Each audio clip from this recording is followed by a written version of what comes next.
Show में।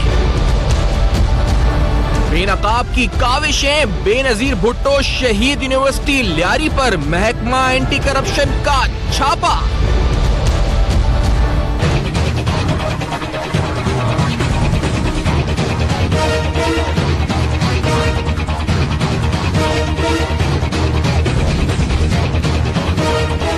बेनकाब की निशानदही, बेनजीर भुट्टो मेडिकल कॉलेज लियारी में बेज़ाब्तिगियों पर कार्रवाई। अस्सलाम वालेकुम। पस पर्दा हकायक सनसनीखेज इंकशाफात प्रोग्राम बेनकाब में हूँ आपके साथ सैफान खान।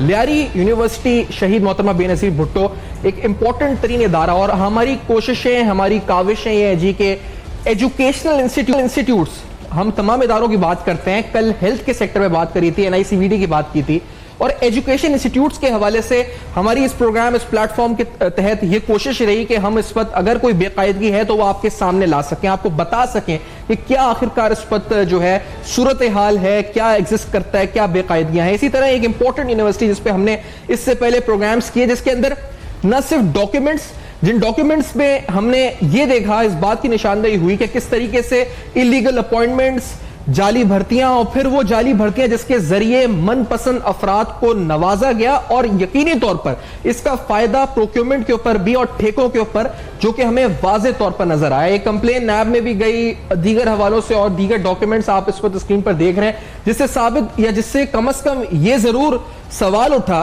कि तहकीकात होनी चाहिए कि आखिरकार इतनी बड़ी यूनिवर्सिटी जिसका अच्छा खासा साल का फंड तकरीबन 300 मिलियन के करीब बनता है, या 30 जो उस पर तकरीबन 30 करोड़ पे बनता है, आखिरकार उस पर क्या हो रहा है, कौन इस वक्त वहां पर इस वक्त कोई कोशिशें कर रहा है, किस तरह से वहां पर इन फंड्स की एम्बेजलमेंट को रोकने के लिए कोशिशें हो रही हैं, क्या काविश हैं, तहकीकात जरूर होनी चाहिए।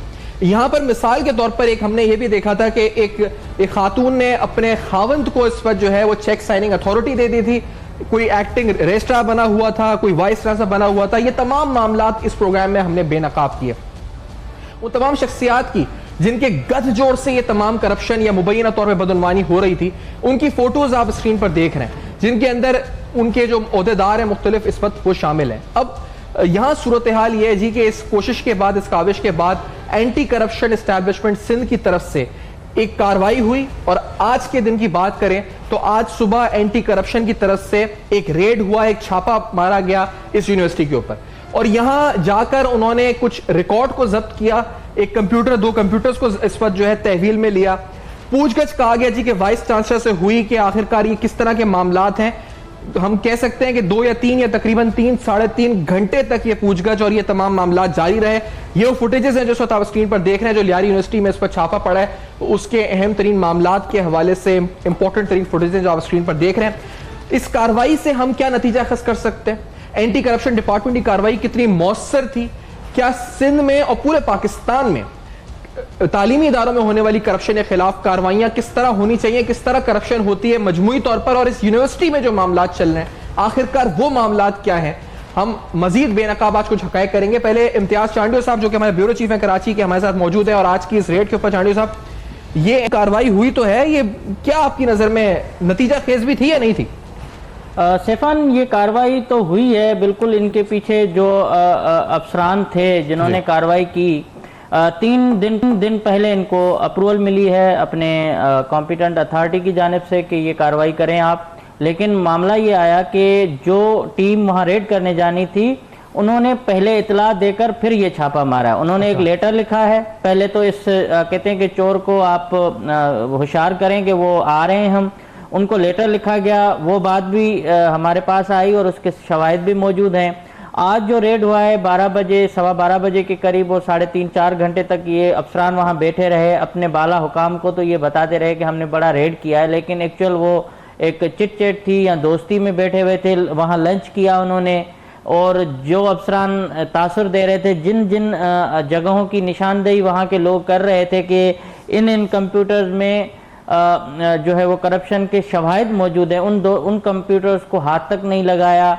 एक अब्दुल रशीद मल्ला साहब जो डायरेक्टर फिनांस के ओहदे पर बैठे हुए हैं, जो इसके अहल ही नहीं है, और उसके क्योंकि उनकी वाइफ वहाँ डिप्टी रजिस्ट्रार मतलब रजिस्ट्रार हैं, तो वहाँ इन्होंने कार्रवाई जो की है, जिसके मुझे अभी तक जो शवाहिद मिले हैं, 2 कंप्यूटर उठाए हैं, एक आसिम कादरी बताए जाते हैं मुलाजिम उनका, और दूसरा जो अहम चीज़ है एक्सीएन गुलाम अहमद जतोई, जो ये करोड़ों रुपए के ठेकों में करप्शन हुई है उसमें मुलविस हैं, और इसके शवाहिद भी हम दे चुके हैं कि किस तरह से कंपनियां जाली बना के उन्होंने परचेजिंग की है, और उसके बाद जाली भर्तियों में पैसे लिए गए हैं, जाली ठेके अपने ही मनपसंद ठेकेदार वहां बनाकर उनको कंपनियां उनकी बनवा के वहां ठेके दिए जाते रहे, आज तक उनका कोई रिकॉर्ड नहीं है, कोई काम नहीं है।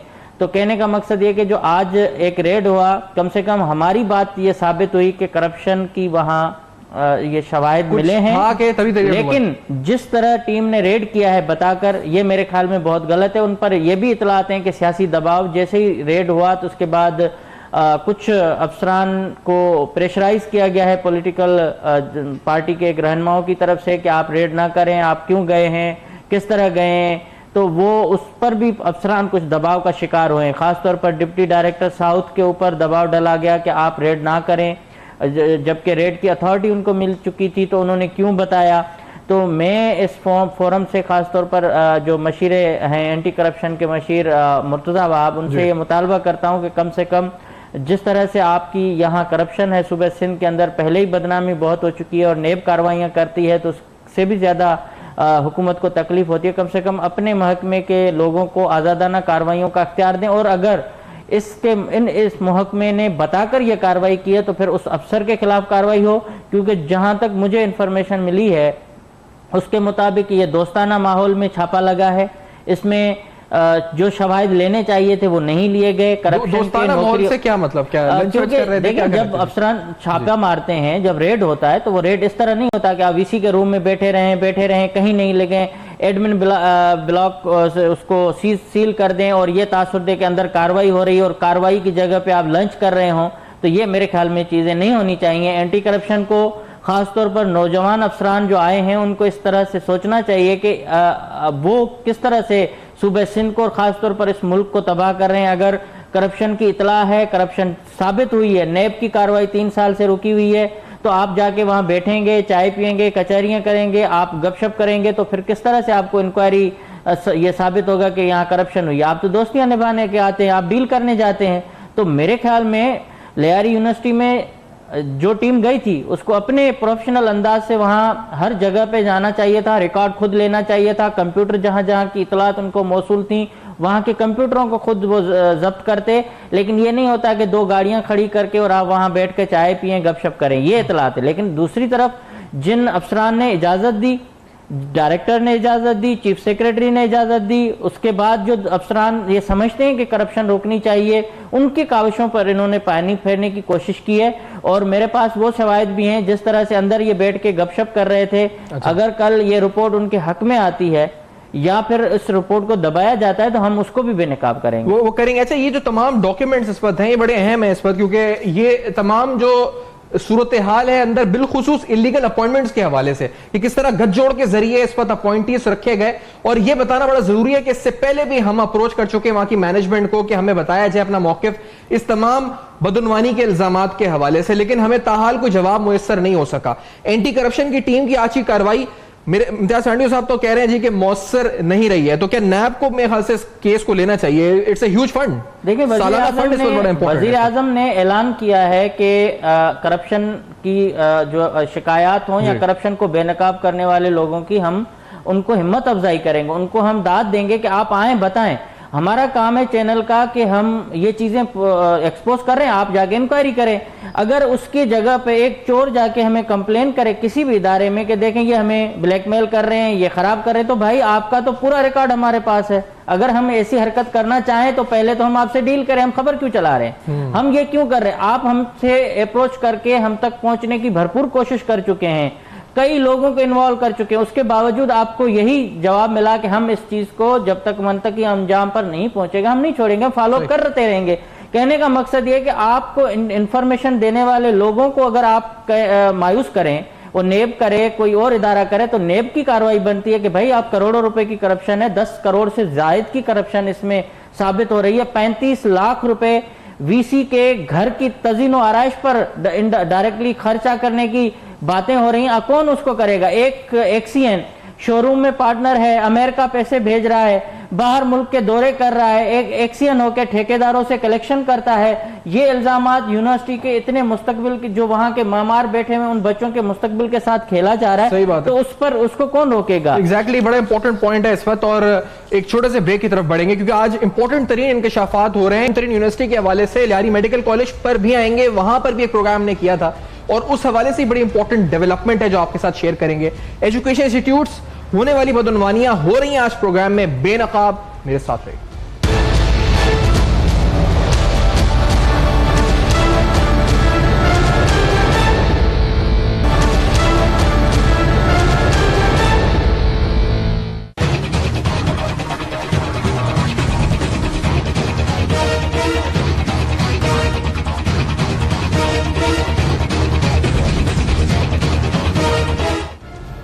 Welcome back. आप देख रहे हैं बेनकाब और बेनकाब में अहम तरीन मामलात हम आए रोज आपके सामने रखते हैं। एजुकेशन के हवाले से लियारी में मौजूद शहीद मोहतरम बेनजीर भुट्टो यूनिवर्सिटी जहां आज के दिन एंटी करप्शन डिपार्टमेंट ने एक रेड करी और इस रेड से कितनी नतीजा खेज कार्रवाई ये हुई क्योंकि यहां पर एक यूनिवर्सिटी जो कि लियारी के आवाम के लिए स्पेसिफिकली और पूरा शहर में यूनिवर्सिटी है, तो हम चाहते हैं जी कि यहां पर फंड्स की एम्बेजलमेंट अगर हो तो रोकी जाए। यहां अगर रिश्तेदारों को या फिर अपने मनपसंद अफराद को नवाजा जा रहा है, चाहे वो प्रोक्योरमेंट के जरिए नवाजा जा रहा हो या इस पर इलीगल अपॉइंटमेंट के जरिए नवाजा जा रहा हो, तो उसको रोका जाए, उसकी तहकीकात होनी चाहिए। आज एंटी करप्शन की रेड और इससे पहले हमने जो प्रोग्राम्स किए हैं आपको बताते चले क्योंकि डॉक्यूमेंट्स के अलावा हम ऐसे साउंड बाइट्स और इस तरह की आपको क्लिप्स भी दिखा चुके हैं जिन क्लिप्स में उनके अफसरान मुबैना तौर पे खुद तस्लीम करते हुए नजर आते हैं कि हाँ जी कौन कौन इस मामले में मुलव्विस है।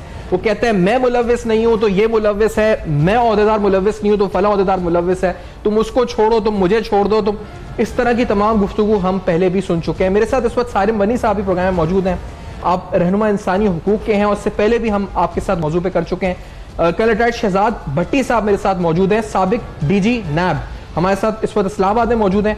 आप दोनों शख्सियात का भी बहुत बहुत शुक्रिया, आपने ज्वाइन किया। इम्तियाज सांडियो साहब भी साथ हैं, नुसरत अब्बासी साहबा भी कुछ देर में साथ होंगी। सारिम बनी साहब, ये मामला मंतकी अंजाम को पहुंचना था लेकिन एहतसाब का जो अमल है उसकी शफाफियत पे सवाल उठना शुरू हो जाते हैं। अब आज एंटी करप्शन की रेड है, आर यू सेटिस्फाइड? आपको लगता है ये सही तरह अकाउंटेबल ठहराएगी उन तमाम जिम्मेदारों को जो वाकई में अगर हैं तहकीकात के बाद साबित होते हैं तो?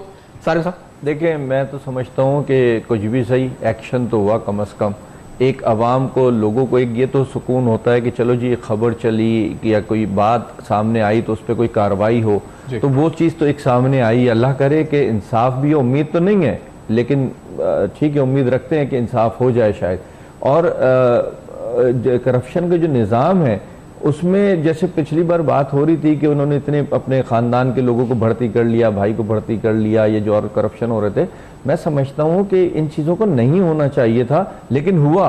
और एहतराम की जहाँ तक की बात है, बेनज़ीर के नाम पे बनी हुई यूनिवर्सिटी है, वो इतना भी एहतराम नहीं है। वैसे उनके लिए बड़े दावे किए जाते हैं, बातें की जाती हैं, मोहतरमा मोहतरमा मोहतरमा, और मोहतरमा के नाम पे बनी हुई यूनिवर्सिटी, एक लियारी के अंदर बनी हुई यूनिवर्सिटी के साथ इतना जुल्म किया जा रहा है कि करप्शन की इंतहा कर दी बिल्कुल ही, और कार्रवाई की इतनी लेट की और एक ऐसे इदारे से की जो उसी के अंडर आता है, सिंध गवर्नमेंट के अंडर में आता है। इसलिए मैं कह रहा हूँ कि ठीक है, कार्रवाई हुई, अच्छी बात है, लेकिन उम्मीद नहीं है कि इसका कोई एंड होगा। एक बात उठी है, उसको दबाने के लिए कार्रवाई कर दी गई है, जैसे कमेटी बन जाती है फौरन किसी भी चीज़ के ऊपर और कमेटी के फैसले आने तक वो मामला ही जो है ना निगाह से निकल जाता है, तो मेरा ख्याल है वही एक कार्रवाई की गई है। तौर पर सारिम साहब, क्योंकि जो सुबह सिंध में अगर स्पेसिफिकली बात करें 2015 से अगर अब तक के मामला देखें, बहुत सी कार्रवाइयां, गिरफ्तारियां, सिविक सेंटर पे तो मेरे ख्याल से कोई एक दिन के अंदर 3 छापे पड़ने लगे थे, ऐसा वक्त भी आया था बीच में नैब के। लेकिन वो उस वक्त एक हाइप थी और लोग कह रहे थे जी कुछ हो रहा है, कुछ हो रहा है। नाउ इवेंचुअली अब क्या आप समझते नहीं कि लोग जो है इस वक्त वो कहते हैं हाँ जी छापा पड़ गया, कार्रवाई हो गई, हाँ हो गई, खबर आई, ठीक है जी हो गई, अब क्या हुआ? कुछ हुआ उसके बाद? फिर आगे सवाल क्या हुआ, क्या पहुंचा, रिजल्ट क्या हुआ, कन्विक्शन क्या हुई?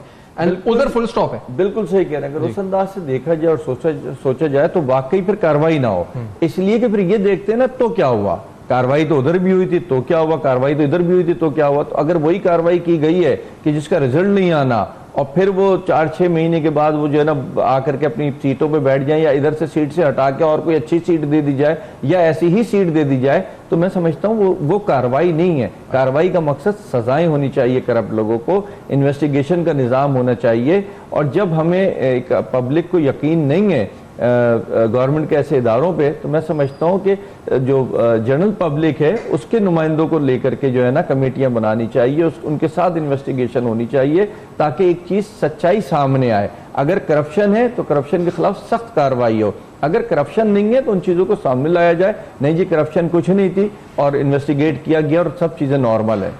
सही। अच्छा, एक बात जो इससे पहले सेगमेंट में हुई है वो इम्तियाज सांडी साहब ने सवाल उठाया था कि ये एक दिन पहले नोटिफाई किया गया इस छापे से पहले कि हम आने वाले हैं या हम किस तरह से आएंगे और कार्रवाई करने जा रहे हैं, जिसके बाद तमाम जो इस वक्त अफराद थे वहां पे वो उनको पहले से एक अलार्म बेल बज गया कि हाँ जी आने वाले हैं, तो तैयारी पहले से थी। अब आपकी नजर में शहजाद साहब क्या ये रूटीन में होता है, यानी अकॉर्डिंग टू आप हेड कर चुके हैं नैब को डीजी, तो ये सिर्फ मतलब लॉज के मुताबिक है, रेगुलेशंस के मुताबिक है या खिलाफ कानून था अगर कोई पहले आगाह करता है कि हम छापा मारने आएंगे या हम आने वाले हैं, या क्या इस तरह से अगर तफसीलात फराम की जाए तो? बिस्मिल्लाहिर्रहमानिर्रहीम। नहीं, ऐसा है कि अगर तो आप रेड और विजिट में फर्क है जी।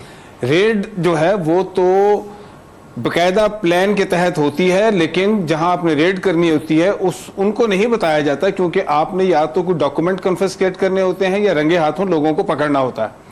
लेकिन अगर आपने इन्फॉर्म करके गए हैं तो ये विजिट है। विजिट आप इसलिए करना चाहते हैं कि आप एनवायरनमेंट्स को देखना चाहते हैं, वहाँ क्या काम हो रहा है, कौन से लोग हैं, आपको पता है भाग नहीं सकते।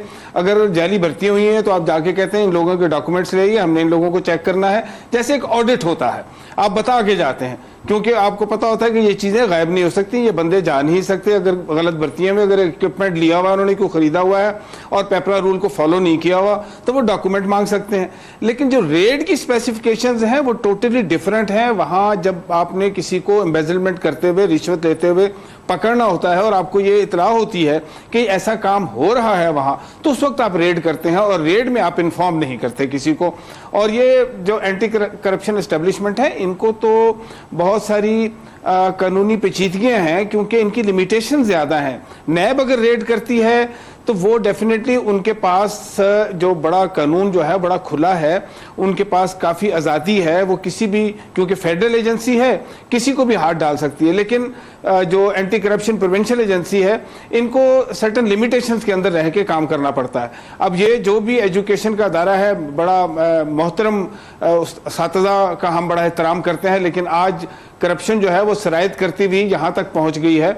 और मैं समझता हूँ कराची का एक पाकिस्तान के अंदर एक कलीदी किरदार है और जिसको धचका लग रहा है। और आपने क्योंकि पहले नैब की भी बात की कि अंजाम तक चीज़ें नहीं पहुंच रही होती, देखिए एक प्रोसीजर होता है नैब में। अगर उन्होंने कोई रेड की है, किसी को पकड़ा है, कोई डॉक्यूमेंट लेके गए हैं, तो वो इंक्वायरी स्टेज के ऊपर चीजें लेके गए हैं और इंक्वायरी के लिए एक सर्टेन पीरियड इज रिक्वायर्ड। वो 4 महीने लगाते हैं और उसके बाद फर्दर 4 महीने लगते हैं इन्वेस्टिगेशन, जिसको यानी वो तैयारी करते हैं कि अब ये प्रोसिक्यूशन के लिए जाना है, रेफरेंस फाइल होना है। रेफरेंस जब फाइल हो जाता है तो कोर्ट में भी उसको 1 साल भी लग सकता है, ज्यादा भी लग सकता है। यानी आप इससे अंदाजा कर सकते हैं कि इस वक्त जो हमारे प्राइम केसेस जो सुप्रीम कोर्ट ने नैब को दिए हुए हैं उनको भी 1 साल से ज्यादा अरसा हो चुका है और मीडिया जिनको कंटिन्यूसली बता रहा होता है, सब लोगों तक पहुंचा रहा होता है।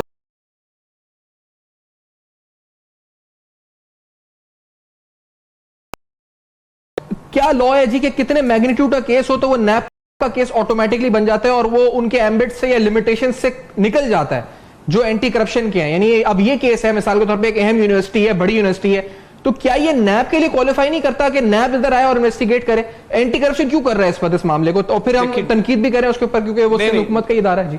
हाँ, ये देखिए, ये एक तो ये एक हमारे यहाँ लकूना है, मौजूद है कि जो एंटी करप्शन के अंदर जो लॉज हैं, जो उनकी अथॉरिटी है वो प्रोविंशियल है, लेकिन जो नैब का कानून है वो ओवरराइड करता है कि जी वो किसी भी केस को टेक ओवर कर सकती है, अपने पास ट्रांसफर कर सकती है, अगर इवन एंटी करप्शन उठाया हुआ है तो वो भी ले सकती है। अब जब लिमिट की बात कर रहे हैं तो लिमिट नैब के अंदर कोई लिमिट नहीं है, एंटी करप्शन के अंदर लिमिट्स हैं कि वो कितना केस उठा सकते हैं, वरना उनको चीफ सेक्रेटरी के पास जाना पड़ता है कि जी इसके लिए हमें अरेस्ट करने की, या ये इतना बड़ा केस है या इतने ऑफिसर के ऊपर हम जा रहे हैं, तो हमें वहाँ कमेटी बनी होती है जो ये असेस करती है। लेकिन नैब के अंदर ऐसा नहीं है। नैब एक छोटे से छोटा, बड़े से बड़ा केस उठा सकती है, लेकिन वहाँ बात आती है नैब की कैपेसिटी की कि वो देख रहे होते हैं कि अगर कोई छोटा केस है और एंटी करप्शन कर रही है तो उसको करने देते हैं, क्योंकि वो मेगा केसेस को उठा के बैठे होते हैं, बड़े बड़े स्कैमों से डील कर रहे होते हैं, इसलिए नैब अपनी लिमिटेशन के अंदर रह के काम कर रही होती है। अच्छा, ये कोई चांडी साहब आपने ऑब्जर्व किया कोई फर्क आया है इस वक्त एंटी करप्शन की कार्रवाइयों में? रिसेंटली वाइब्रेंट हुई है ये जैसे कार्रवाई है, इस वक्त मीडिया ने हाईलाइट किया, गए उन्होंने जाके कार्रवाई की है इस वक्त, और सारे मनी साहब ने शुरू में कहा था चले जी कुछ एक्शन तो हुआ, वरना तो हम चीखते रहते हैं, शोर मचाते रहते हैं, होता कुछ नहीं है। लेकिन फिर ये भी है जी कि होता कुछ तो है तो हासिल कुछ नहीं होता, तो कुछ फर्क आया या नहीं आया इस वक्त चांडी साहब? देखिए सैफान, इस वक्त तो फर्क यही आप देखेंगे, सुबह सिंध के खासतौर पर कराची शहर के 15 बड़े केसेस सेपरा जो थे एंटी करप्शन के पास वो ख़त्म हो गए। 15 बड़े केसों में तकरीबन 30 अरब रुपए से जायद की करप्शन का हमने भांडा फोड़ा था सेपरा का। आज तक किसी इदारे ने उस पर कोई हाथ नहीं डाला, इन्वेस्टिगेशन नहीं की, नेब ने आज तक ये जहमत नहीं की कि उस मामले की सिर्फ तफ्तीश शुरू करे, क्योंकि पूरे सिंध में जो आजकल तरक्याती कामों का जो बेड़ा गर्क है, पैसे चले जाते हैं, आईडीज हाइड होती हैं, मनपसंद ठेकेदारों को ठेके मिल जाते हैं 1 से 2% के कमीशन पर, वो केस दब गया इसलिए कि वहाँ का जो डायरेक्टर था वो एंटी करप्शन में भी काम करता था और सेपरा में भी, जुबैर परवेज, उन्होंने जाके एंटी करप्शन का जो रेड हुआ था उस रेड के बदले में एक अफसर ने 50 लाख रुपए लेकर वो फाइल बंद कर दी। वो केस आज तक अपने मंतकी अंजाम पर नहीं पहुंचा। सिंध बिल्डिंग कंट्रोल अथॉरिटी के तकरीबन 15 केसेस से ज्यादा मामला थे, अरबों रुपए की करप्शन का वहाँ इंकशाफ हुआ, वो पड़ा हुआ है। अलाउद्दीन पार्क केस जिसमें गैर कानूनी जमीन पर कब्जा करके उस इंतजामिया ने जमीन बेच दी और एंटी करप्शन वहाँ रिपोर्ट तैयार करके हुकाम को भेज दी, आज तक उस पर कुछ नहीं हुआ। पवेलियन क्लब गैर कानूनी बना हुआ है। इस तरह से बहुत सारे केसेस हैं। अब मामला यहाँ आता है सिर्फ एक यूनिवर्सिटी का कि यूनिवर्सिटी में भाई रेड हुआ, तो इसका मतलब ये है कि इनके पास ये इंफॉर्मेशन पहले से मौजूद थी। एंटी करप्शन के कई अफसरान ने मुझे खुद बताया कि ये दरख्वास्तें, ये शवाहिद हमारे पास पड़े हुए हैं। डिग्रियां बेचने की जो इल्ज़ाम लगा था उसके शवाहिद उनके पास पड़े हुए हैं। जो फेल स्टूडेंट थे उनको पास किया गया पैसे देकर, वो हेरा फेरी की गई, उनके शवाहिद इनके पास मौजूद हैं। अब मामला आता है कि जो चाचा मामा भांजा भर्ती किए गए उनके नाम, उनके शनाख्ती कार्ड, उनको तनख्वाहें कहाँ से अदा की गई वो मौजूद हैं। और ये तमाम चीज़ें, जबकि इस लयारी यूनिवर्सिटी में हर मामले में आपके पास हर पोस्ट पड़ी हुई है, लेकिन आप अपने मनपसंद अफराद को वहाँ एक्टिंग की चार्ज देके आप उनको डिप्टी रजिस्ट्रार से डिप्टी एक्टिंग रजिस्ट्रार बना देते हैं, आप डायरेक्टर फाइनेंस एक्टिंग बना देते हैं, आप डायरेक्ट एक्सीएन हो या कोई भी उदाव लें, हर चीज़ वहाँ एक्टिंग चल रही है। मैंने मौक़िफ़ लेने की भी बात की थी वाइस चांसलर से, उन्होंने इस मामले से तो इनकार किया कि ये देखें ऐसा नहीं है, मेरी मजबूरियां हैं इसलिए मैं चार्ज दे रहा हूँ। कहने का मकसद ये है कि इतनी बड़ी करप्शन हो रही है, किसी इदारे जिस इदारे में एंटी करप्शन हाथ डाल रहा है वो मुल्जमान क्लीन चिट उनको मिलती है और वो बरी हो जाते हैं, निकल जाते हैं। जिसमें 2 अरब रुपए की सब्सिडी का केस था ट्रैक्टर्स का, उसमें लोग गिरफ्तार हुए सिंध सेक्रेटेरिएट के बाहर से, लेकिन वो रिहा हो गए। अब कुछ चंद अफसरान अच्छे हैं जो फेस कर रहे हैं, उनको पता है कि नताइज क्या आएंगे, लेकिन उनके बावजूद उनको काम करने नहीं दिया जाता, उनको इंक्वायरी में। एक मसला जो बड़ा मेरे ख्याल से होता है वो होता है ये जी कि इंक्वायरी आती है या फिर अगर वो सोर्स रिपोर्ट बनती है तो अप्रूवल के लिए जाती है, जो उनके लॉज के मुताबिक है, पहले आप अप्रूव कर दें तो हम ओपन इंक्वायरी करें और फिर उसके बाद FIR दर्ज होती है। तो वो अगर सोर्स रिपोर्ट अच्छी बना भी लेता है ईमानदारी से वो अफसर, तो आगे वो ओपन इंक्वायरी के लिए अप्रूव नहीं होती, और अगर ओपन इंक्वायरी के लिए अप्रूव हो जाती है तो उसके बाद FIR के लिए अप्रूव नहीं होती है, तो फिर वो ऊपर जो मामलात होते हैं वो सियासी बुनियाद पे शायद हो जाते हैं। एजुकेशन वर्क्स की आपके पास स्टोरी 48 करोड़ रुपए की करप्शन पूरे सिंध के 18 अजला में हुई। फरीद सिद्दीकी साबिक चीफ इंजीनियर को जिस दिन ओपन इंक्वायरी के आर्डर्स हुए और वहां उनको तलब किया गया एंटी करप्शन हुकाम की जानिब से कि बयान रिकॉर्ड कराएं, वो नहीं आया और उसने कहा कि आप मुझे तलब कर नहीं सकते। उसके बाद उसी शाम को नोटिफाई हुआ कि इसका केस हैदराबाद शिफ्ट हो गया। मतलब एक अफसर वहां तफ्तीश कर रहा है, उसका आप केस डायरेक्टली हैदराबाद मुंतकिल कर देते हैं, जबकि हेड ऑफिस यहाँ है, 18 अजला की पूरी डॉक्यूमेंटेशन यहाँ होती है, उनका दफ्तर यहाँ है, उसके बावजूद आप उसको छोड़ देते हैं, वो आजाद घूम रहा होता है। सही है। तो यही मामला ये अनफॉर्चुनेटली चले एजुकेशन वर्क से इधर उधर तो हो, लेकिन सारे मनी साहब ये तो तालीम के साथ मुबैना तौर पे हो रहा है जो हो रहा है इस वक्त, एंड ये तो बहुत ही इंपॉर्टेंट है इस वक्त, क्योंकि हमारे मुल्क में वैसे ही लिटरेसी रेट, अच्छा मुझे ब्रेक का कहा जा रहा है तो इस ब्रेक के बाद आएंगे और एक इंपॉर्टेंट तरीन खबर आपको देंगे मेडिकल कॉलेज के हवाले से। अब ये मामला मुख्तलिफ है क्योंकि लियारी यूनिवर्सिटी में जो मोहतरम बेनज़ीर भुट्टो शहीद यूनिवर्सिटी है, इसके अलावा एक हमने और मामला उठाया था जहां पर फिर मनपसंद अफराद इस वक्त बैठे हुए थे, वहां एक्शन हुआ है। वो क्या एक्शन हुआ है और किस नौयत का और कितना मौसर एक्शन हुआ है, हम करेंगे बेनकाब इस ब्रेक के बाद। हमारे साथ है।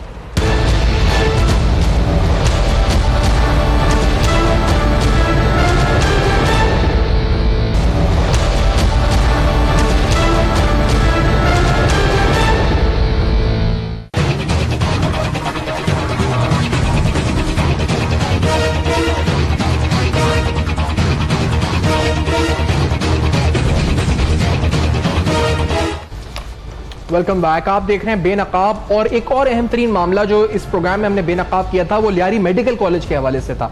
यहां पर भी मामला यह था जी कि एक प्रिंसिपल की जानिब उन पर इल्जाम ये लग रहे थे मुबैना तौर पर, और ये कंप्लेंट्स भी आपको सामने हमने रखी थी, जिसके मुताबिक ये नहीं जी कि उन्होंने अपने सिर्फ रिश्तेदारों बहनों भाइयों को भर दिया था, और बल्कि उनकी जो फ्लाइट्स की डिटेल्स थी, जो दुबई ट्रैवल किया, वो सारी तफसीलात, और उसके अलावा एक अहम तरीन बात यह थी कि कुछ लियारी गैंग वॉर से ताल्लुकात और बिलखुसूस ऐसे लोगों की भर्ती भी शामिल थी जिनका ताल्लुक लियारी गैंग वॉर से था, और ये कंप्लेंट्स इस वक्त अब से नहीं काफी अरसे से सामने आ रही थी।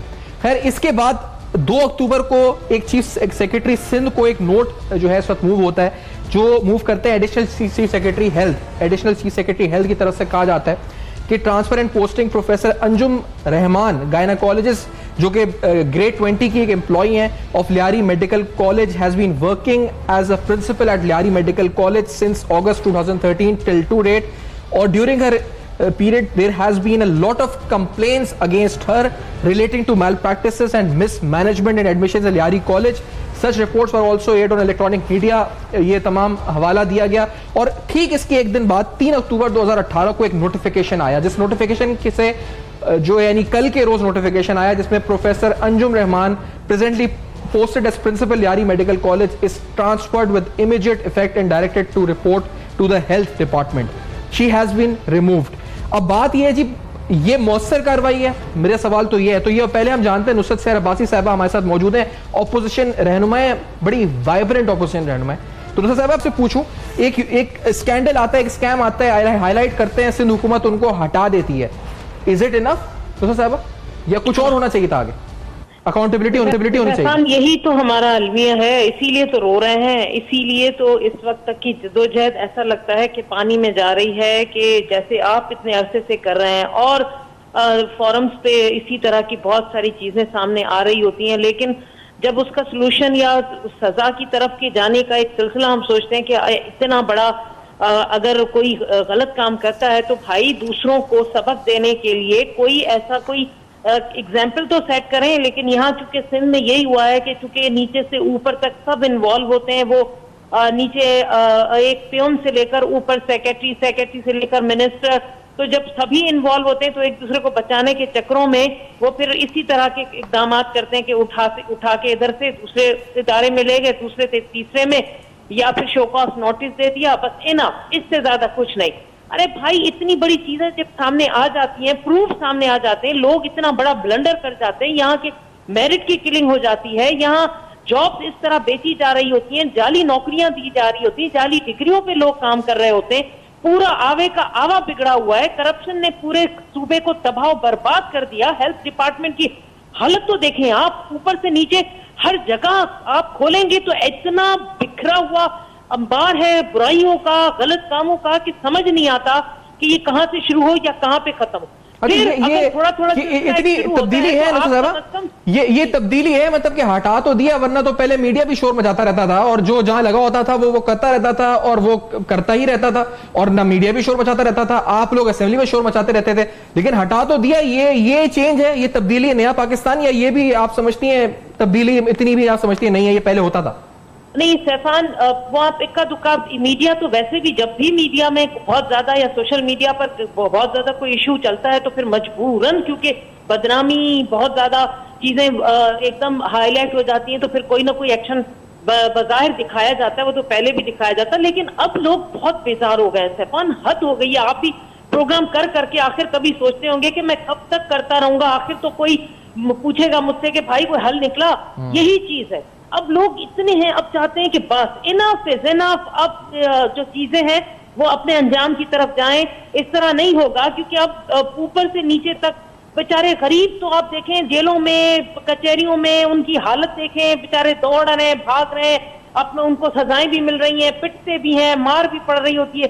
बड़े सियासी लोग, उनके बच्चे, बड़े नवाब, पैसे वाले लोग, वो किस तरह अपने आप को इस जाल से निकालकर साफ सुथरे तरीके से चले जाते हैं। इस तरह नहीं हो, इस तरह होगा तो आगे हमारी जो आने वाली नस्ल है वो इतनी बेजार हो चुकी है कि वो इस मुल्क को बनाने के बजाय इस मुल्क से निकलना बेहतर अपने आप को समझ। सही आप कह रही हैं, एग्जैक्टली ये पॉइंट है। लेकिन एक चीज आपको, क्योंकि ये तो उस वक्त आप जो आपने सुबह का तज्जिया इस पर तबसरा सुन रहे थे, ये तो आपको नोटिफिकेशन दिखा है। इससे पहले जो कंप्लेन आ चुकी है, जो कि इससे पहले पीएमडीसी इस्लामाबाद को भी हो चुकी है, वो उस कंप्लेन को पढ़ना बड़ा जरूरी है, क्योंकि उसमें लिखा गया था, वो स्क्रीन पे रिफ्लेक्ट भी हो रही है इस पर, जिसमें कहा गया था जी कि उनकी the fact that her sister, Dr. Seher Fatma, sister है जी इस वक्त इन प्रिंसिपल साहिबा की, she had been drawing salaries from Latifa Hospital, Dubai, and also from Shaheed Mohtama Benazir Bhutto Medical College, Lyari, during the same period simultaneously from 2013 to 2014. This period was fraudulently counted as her teaching experience. दो jobs उनकी sister कर रही हैं, एक इल्जाम ये था, दूसरा उजैर लाल, जो मैं लियारी गैंग वॉर की बात कर रहा था, former X-ray technician, surprisingly appointed as administrator officer BPS 18 in the college. In her front man has nexus with Lyari gang war. फिर उनके एक बहन अमरीन का जिक्र है, फिर डायरेक्टर फाइनेंस फहाद उनके भाई का जिक्र है, मलिक मुइज उनके भाई का जिक्र है, एक भाई जो कि कंप्यूटर ऑपरेटर है उसका नाम आमिर है, फिर ख्वाजा फजलुर रहमान वालिद का जिक्र है। तो माशाल्लाह पूरा खानदान है, और हमने कोशिश की जी कि उनके फोटोज हबीबा भी हैं एक, और इसके अलावा अमरीन है, सहर है, अमरीन है, सहर है। और दूसरी अभी इसमें लेटेस्ट डेवलपमेंट स्टेफान ये आ रही है कि ये अब कोशिश कर रही है कि अपना ऑर्डर वापस लें, और इस पर एक सूबाई वजीर हैं खातून, वो चीफ मिनिस्टर हाउस गई हैं इसकी हिमायत में कि इन खातून को दोबारा वहां लगाया जाए, और वो अब कोशिश कर रही हैं कि किसी तरह से स्टे ऑर्डर लेकर जिस वो कहते हैं ना कि अपने बादशाहत में दोबारा आ जाए, क्योंकि उन्होंने कॉलेज को, मेडिकल कॉलेज को अपनी घर बनाया हुआ था, फैमिली का वहाँ पूरा सिस्टम वहीं से चल रहा है, तो अब वो दोबारा वहीं कोशिश कर रही हैं कि वो वापस लगें, और ये भी मशवरा दिया गया कि आप कोर्ट से जाके स्टे भी ले सकती हैं। अच्छा, तो इसकी भरपूर कोशिश हो रही है। सारे मनीषा, आप थे जब हमने ये प्रोग्राम किया था मेडिकल कॉलेज का, और उस वक्त हम यही बात कर रहे थे जी कि ये होगा नहीं होगा, तो ये रिमूव तो हो गई है, लेकिन पहले से पहले चांडी साहब इनके जो भाई बहन है वो हैं अभी भी यहाँ पे? जी बिल्कुल, अभी भी काम कर रहे हैं, अभी भी काम कर रहे हैं। और जो ये मामला हुआ है, ये बहुत, मैं इस पर सराहना चाहूंगा सेक्रेटरी हेल्थ को और खुसूसन चीफ सेक्रेटरी मुमताज शाह को कि उन्होंने एक्शन लिया है और फौरी तौर पर उस पर ऑर्डर जारी करवाएं। लेकिन ये मेरे ख्याल में इतना प्रेशर पड़ेगा कि ये सस्टेन नहीं कर सकेंगे, लेकिन फिर भी बेहतरी की उम्मीद है, क्योंकि जिस तरह से अभी मुझे मालूम हुआ है कि एक सूबाई वजीर खातून जो उसके अपने भी मुफादात उस कॉलेज में हैं और वहाँ उनके रिश्तेदार भी काम करते हैं, वो खुद गई हैं चीफ मिनिस्टर हाउस और वहाँ जाकर ये कोशिश कर रही हैं कि इस ऑर्डर को वापस कराया जाए, वरना फिर दूसरा ये तरीकेकार है कि वो कोर्ट से स्टे लेकर वो अपना करें। अच्छा सारे बनी साहब, आप थे साथ उस दिन और अब ये हो चुका है, आपका क्या इस पे तबसरा होगा और क्या ये इफेक्टिव है, मौसर है और लॉन्ग लास्टिंग है, या ये आपको लगता है प्रेशर आएंगे और खत्म मामला? देखिए, मैं तबसरा क्या है जो है ना, एक मशवरा देना चाहता हूँ सिंध गवर्नमेंट को कि इस बार जिस तरीके की एक चेंज आई है पाकिस्तान के अंदर, सिंध में भी इवन, और अगर यही सिलसिला अपने लोगों को बचाने का चलता रहा तो मेरा ख्याल है नेक्स्ट हुकूमत एक मुख्तलिफ हुकूमत आएगी सिंध के अंदर। अच्छा। और अगर इनको अपनी हुकूमतें लानी है तो इनको अब इंसाफ देना होगा। अगर इंसाफ की तरफ अब काम होगा, क्योंकि अब लोग मातहत नहीं रहे, अब बड़ा शऊर आ रहा है लोगों के अंदर। अब वो नहीं है कि एक इलाके का वडीरा खड़े होकर के जो है ना पूरी कौम को जो है ना वो चक्की के अंदर पीस डालेगा। अब बहुत चेंज आ रहा है, बहुत तेजी से चेंज आ रहा है, और जब अभी नेक्स्ट इलेक्शन का टाइम आएगा 4-5 साल के बाद, जब तक कि ये और बहुत ज्यादा चेंज हो चुका होगा, तो मैं तो समझता हूँ इन लोगों को आंखें खोलनी चाहिए और अवाम के लिए अब काम करना चाहिए, अवामी सतह पे काम करना चाहिए। ये अपने चाचा मामा पप्पा या बिरादरी के लोगों को बचाने के लिए या पार्टी के लोगों के लिए अगर काम करते रहे तो अवाम का भी नुकसान होगा, सूबे का भी नुकसान होगा, मुल्क का भी नुकसान होगा, हासिल किसी को कुछ नहीं होगा। अगर ये आज भी आंखें खोलते हैं और आगे बढ़ते हैं, मैं तो समझता हूँ जो हुआ सो हुआ, मट्टी डालते हैं उन सब चीजों पे। अगर आज भी सिंध हुकूमत आके खोल ले और वाकई एंटी करप्शन ने अगर ये वाकई अगर छापा मारा है सही मायनों में, तो इस पे प्रॉपर इन्वेस्टिगेशन करें और कुछ करके दिखाएं ताकि लोगों में हौसला और हिम्मत बढ़े और आप और हम खुश हों कि अगर हम आकर के टीवी पे बैठते हैं तो हमारा टाइम जाया नहीं होता, इससे हमें कुछ हासिल होता है। जो नुसरत साहब बात कर रही थी, लेकिन इसमें जो एक अहम पहलू है सालिम साहब वो ये है जी कि जो note to chief secretary Sindh लिखा गया है उसमें लिखा गया कि there has been lot of complaints अगर against her relating to malpractices and mismanagement in admissions in Lyari medical college. Reports were also aired on electronic media और ये वो।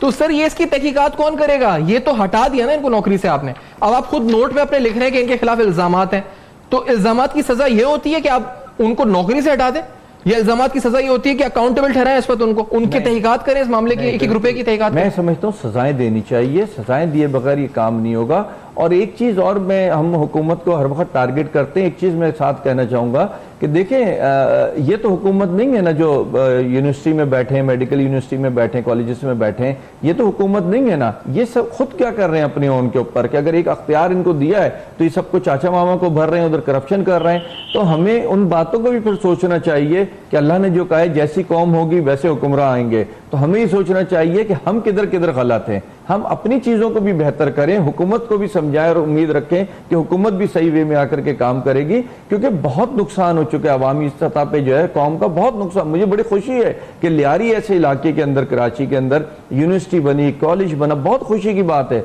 लेकिन अगर वो उसी अंदाज से चलना है जैसे पीले स्कूल जो कहते हैं हम और सरकारी जो स्कूल्स कहते हैं, तो उस हिसाब से अगर ये मेडिकल कॉलेजेस और यूनिवर्सिटीज चलने लगे तो मैं समझता हूं कि वो और बर्बादी है कौम की, फिर वो नहीं होनी चाहिए। बिल्कुल सही है। शहजाद साहब आपकी नजर में सर ये जो नोट टू चीफ सेक्रेटरी है जिसमें लिखा गया है कि मिसमैनेजमेंट में इन्वॉल्व है या इल्जामात है मेल प्रैक्टिसेस के, एडमिशंस के अंदर मामलात में गड़बड़ की है उन्होंने, तो उसके नतीजे में जो इल्जामात की नतीजे में अगले दिन नोटिफिकेशन आता है और उनको वापस कहा जाता है कि आप हेल्थ डिपार्टमेंट को रिपोर्ट करें।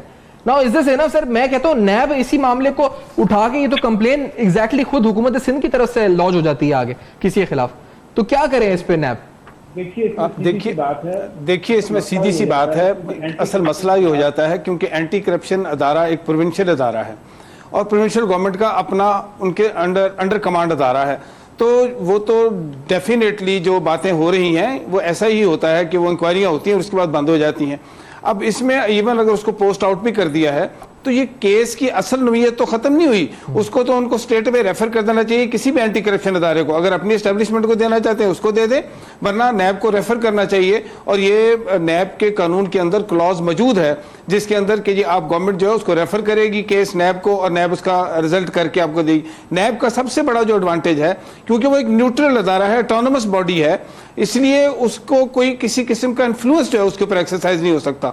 और मैं यहाँ एक आपको बताता चलूँ कि नैब इस वक्त कराची के अंदर, जो कि एक पेक्यूलियर सिचुएशन कराची के अंदर एग्जिस्ट करती थी, उसके अंदर भी उसके इन्वेस्टिगेटर्स ने बड़ा काम किया और बहुत सारे लैंड स्कैम इस वक्त कराची के अंदर, मेरी नॉलेज जो इस वक्त में है मौजूद कि जी बहुत बड़ा स्कैम जो है उसके ऊपर नैब ने काम किया है और उसके अंदर बहुत सारे छोटे छोटे हिस्सों में रेफरेंसेस फाइल किए हैं। इसी तरह PSO और पेट्रोलियम के मुतालिक बहुत सारे केसेस जो हैं, 2-3 रेफरेंसेस जो हैं बिलियंस ऑफ रुपीस के, क्योंकि नैब इस वक्त स्कैम्स में डील कर रही होती है तो बास का उसकी कैपेसिटी इतनी नहीं होती कि वो छोटे केसेस को उठा सके, वो रेफर कर देती है FIA को या एंटी करप्शन एस्टेब्लिशमेंट को। लेकिन डेफिनेटली ये एक बड़ी पक्की बात है कि चीफ सेक्रेटरी साहब को ये जो केस था जिसके अंदर उन्होंने बहुत सारी एम्बेजलमेंट की है, तो ये एक उन्होंने एसेट भी बनाए होंगे और अपने रिश्तेदारों के साथ मिसयूज ऑफ अथॉरिटी भी किया है, तो ये केसेस तो उनको स्टेट में नैब को रेफर कर देने चाहिए थे। बड़ा आसान केस है, बड़ी जल्दी ये निकल सामने आ जाता है, इसकी एविडेंस भी मौजूद है जो आप खुद बता रहे हैं कि उन्होंने अपना डायरेक्टर फाइनेंस भी अपना ही रखा हुआ था, बहुत सारे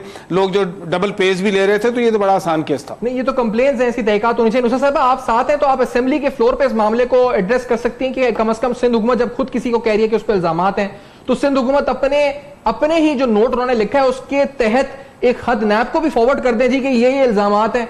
और फिर ये अभी चांडियो साहब बता रहे थे कि कोशिशें हो रही हैं, हुकूमती वजीर हैं जो मिल रही है CM से भी और उनको वापस लाने की, और ये कोशिश दम तोड़ जाए ना ताकि सियासी तौर पर आप मामले को उठा लें। कर दो दूसरे साहब खान, आपको पता है कि मेरा तीसरा टेन्योर है और मैंने हर इशू पर बात की है, हर इशू पर, और ये भी इशू किसी न किसी हवाले से मैं असेंबली में लाऊंगी, बल्कि ये पहले जब हुआ था तभी मैंने इसका क्वेश्चन डाल दिया था। अच्छा। लेकिन बात ये है कि नैब को तो ये बहुत बुरा समझते हैं ना, नैब को तो ये, क्योंकि और एंटी करप्शन का आपको पता है कि उसका जो किरदार रहा है पिछले 10 सालों में वो तो इनके मातहत रहा है। वो अब मुझे तो इस चीज पर बड़ा शक लगता है कि एंटी करप्शन ने छापा मार दिया तो समझ जाओ कि भाई अब तो सत्यानाश हो जाएगा, सारा रिकॉर्ड जो है वो गुम हो जाएगा, फिर आपको अब सबूत भी नहीं मिलेंगे।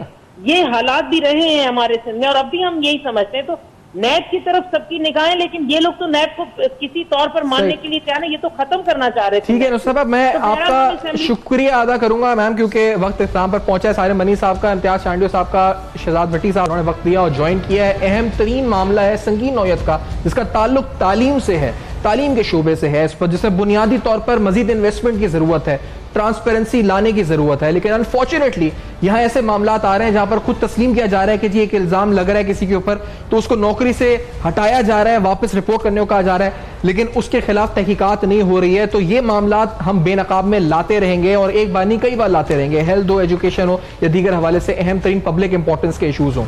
आपका फीडबैक जिसका हमें इंतजार रहता है हमारे फेसबुक पेज पर, हमारे ईमेल एड्रेस पर और ट्विटर पर, उसका इंतजार रहेगा। अपना बहुत ख्याल रखिएगा, देखते रहेगा।